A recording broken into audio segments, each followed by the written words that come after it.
Hello to all our dedicated listeners. I'm Susan, and as always, I'm joined by the insightful Larry. Today, we're diving into a topic that touches everyone at some point in their lives, facing adversity and finding resilience. Thanks, Susan. It's true, adversity is a universal experience. But it's the resilience part that makes all the difference. While everyone faces tough times, how we react to these situations sets the trajectory for the rest of our lives. Absolutely, Larry. And before we move forward, for the benefit of our listeners, let's define resilience. In your own words, what does it mean to be resilient? Great question, Susan. Resilience to me is the ability to bounce back from setbacks, adapt to change, and keep going in the face of adversity. It's not just about getting over a traumatic event or hardship. It's about learning, growing, and perhaps even finding a new way forward. Beautifully put. So, in a world where adversity is a given, how does one cultivate this invaluable trait of resilience? It's a combination of many things. One of the cornerstones of resilience is having a strong support system, be it friends, family, or even a mentor. Human connections play a crucial role in our emotional recovery. Another aspect is understanding and managing our emotions. Emotional awareness allows us to process what we feel, which is a vital step toward healing. That's profound. You mentioned human connections, and I can't help but think of stories of people who faced immense adversities but drew strength from their community or loved ones. Absolutely. History is replete with tales of individuals who overcame significant odds thanks to the support and faith of those around them. Having someone believe in you, sometimes even more than you believe in yourself, can be a game changer. And on the flip side, Larry, there are those who find resilience within, drawing from inner strengths they didn't know they had. It's almost as if adversity shines a spotlight on our latent potential. That's an insightful observation, Susan. Adversity often acts as a mirror, reflecting our true selves. It forces introspection and can lead to personal growth. But it's also essential to remember that seeking external help or guidance is not a sign of weakness. In fact, recognizing when you need assistance and seeking it out is a testament to one's strength. Absolutely. As we wrap up today's discussion, Larry, any words of wisdom for our listeners on how they can find resilience in their own lives? Certainly, Susan. First, understand that it's okay not to be okay. Allow yourself to feel, to grieve, to be angry or upset. Then, when you're ready, find a way to channel those emotions constructively. Whether it's through talking to someone, seeking professional help, or simply finding an outlet like writing or art, find what works for you. And remember, every challenge you face is shaping you, making you stronger, wiser, and more resilient. Larry, that's an essential point you made. Often, when we're faced with adversity, we tend to look externally, sometimes casting blame or seeking validation. But isn't there an internal component to resilience? How much does one's mindset play into it? Mindset is absolutely pivotal, Susan. The famous psychologist Carol Dweck talks about the difference between a fixed mindset and a growth mindset. Those with a growth mindset see challenges as opportunities to grow, learn, and evolve. When faced with adversity, instead of asking, "Why me?" they might ask, "What is this teaching me?" That's such a powerful shift in perspective. By simply reframing the situation, we can change our entire approach to adversity. Exactly. And here's another aspect to consider: acceptance. Resilience isn't about denying pain or hardship. It's about acknowledging the situation for what it is and then finding a way forward.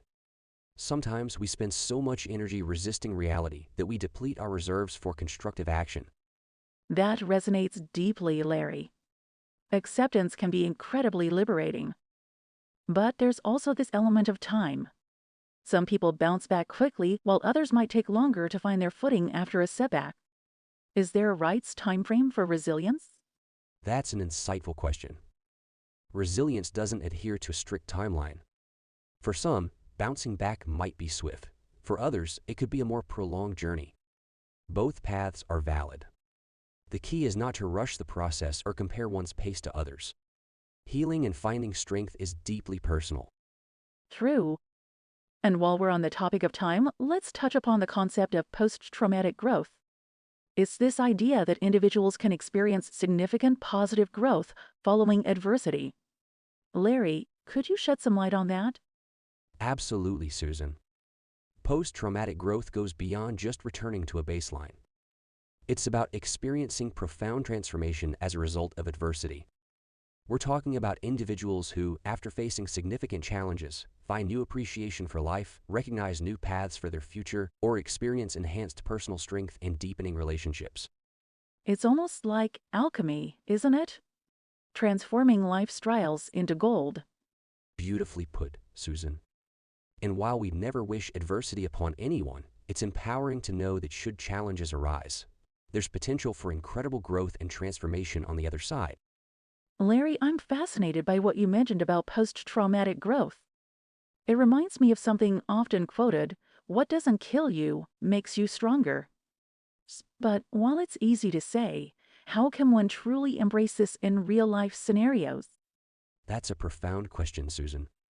You see, it's essential to distinguish between experiencing pain and finding meaning. Experiencing adversity doesn't automatically make someone stronger or wiser. It's the reflection, understanding, and the actions one takes after the experience that potentially leads to growth.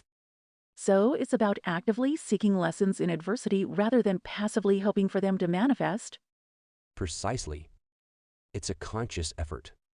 For instance, after a setback, one might ask, how did this experience enrich my understanding? Or what can I do differently next time? These reflections can pave the way for growth. It sounds like a proactive approach to adversity. But what about situations that seem entirely out of our control? How can we find resilience in circumstances that appear overwhelmingly negative? Great point, Susan. When faced with situations that seem insurmountable, I often remember the serenity prayer. Grant me the serenity to accept the things I cannot change, courage to change the things I can, and wisdom to know the difference. It's about discerning where our control truly lies and directing our energy accordingly. That's powerful, Larry. Sometimes acknowledging our limitations can be as empowering as recognizing our strengths. It prevents us from draining our energy on unchangeable aspects and allows us to focus on areas where we can make a real difference. Absolutely. And this circles back to the concept of acceptance we touched upon earlier. By embracing both our strengths and limitations, we equip ourselves with a balanced perspective, which is invaluable when navigating adversity. I can see how this balance helps in fostering resilience. But Larry, what about external support? How crucial is the role of community or a support system in building resilience? Susan, I'm glad you brought that up. No man is an island, as they say. While individual mindset and actions play a massive role in resilience, the support of loved ones, mentors, or even support groups can provide an invaluable safety net. Sharing experiences, seeking advice, or just having someone listen can make the journey through adversity less isolating. Continuing on the point of external support, Larry, it reminds me of saying, shared pain is half the pain, but shared joy is double the joy. I've always found it intriguing how our connections can amplify positive emotions and reduce negative ones. That's a beautiful sentiment, Susan. It underlines the intrinsic human need for connection. When we open up about our struggles and share them, we often find that others have faced similar challenges. This shared understanding not only reduces feelings of isolation, but also creates an avenue to learn from each other's experiences. Indeed, Larry. It's like having a roadmap through a treacherous path, knowing that someone else has traversed it and emerged stronger. But while we're on this topic, I'm curious about your thoughts on vulnerability. In today's age, where there's immense pressure to put on a brave face, how important is it to show our vulnerable side? Vulnerability. Susan, it's such a misunderstood concept. Many view it as a sign of weakness, when in reality, it's one of the most potent sources of strength. By revealing our vulnerabilities, we not only foster deeper connections, but also allow ourselves to seek and receive help. Think of it as a valve releasing pressure. If we constantly bottle up our emotions and struggles, the pressure can become unbearable. That's a vivid analogy, Larry. And I think it's worth noting that being vulnerable doesn't mean indiscriminately pouring out all our emotions to everyone. It's about finding trusted spaces and individuals where we can be our authentic selves. Absolutely. And finding those spaces often requires intuition and sometimes trial and error. But the benefits of finding such a space where we can share and grow are immeasurable. And it's in these spaces that resilience is often fostered the most. Well said, Larry.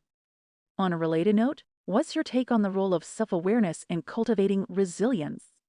It seems that recognizing our emotions and understanding them is a significant step toward resilience. You've hit the nail on the head, Susan. Self-awareness is like the compass in our journey of resilience. By recognizing and understanding our emotions, triggers, strengths, and weaknesses, we can navigate through adversity with greater clarity.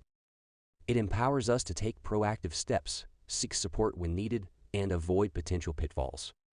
As we draw our discussion to a close, Larry, I'm reminded of the countless stories we've come across of individuals who, despite seemingly insurmountable challenges, have persevered, adapted, and thrived. It's evident that the journey of resilience is deeply personal, yet universally understood. Absolutely, Susan. Resilience isn't about avoiding struggles, but about learning, growing, and emerging stronger from them.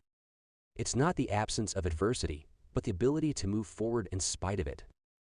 And while our paths might differ, the core principles of resilience are applicable to us all. Beautifully put, Larry. And perhaps a takeaway for our listeners today is to acknowledge that it's okay to seek support, to be vulnerable, and to continuously work on self-awareness. After all, resilience isn't a destination, but a journey, one where we learn more about ourselves and our capacities. Couldn't agree more, Susan. It's about celebrating our victories, no matter how small, learning from our setbacks, and understanding that our journey of resilience will have its highs and lows. But with support, self-awareness, and perseverance, we can navigate any challenge that comes our way. A fitting note to conclude on, Larry. To our listeners, remember that each challenge you face is an opportunity for growth. Embrace it, learn from it, and let it mold you into a stronger, more resilient individual. Well said, Susan. Until next time, take care and stay resilient.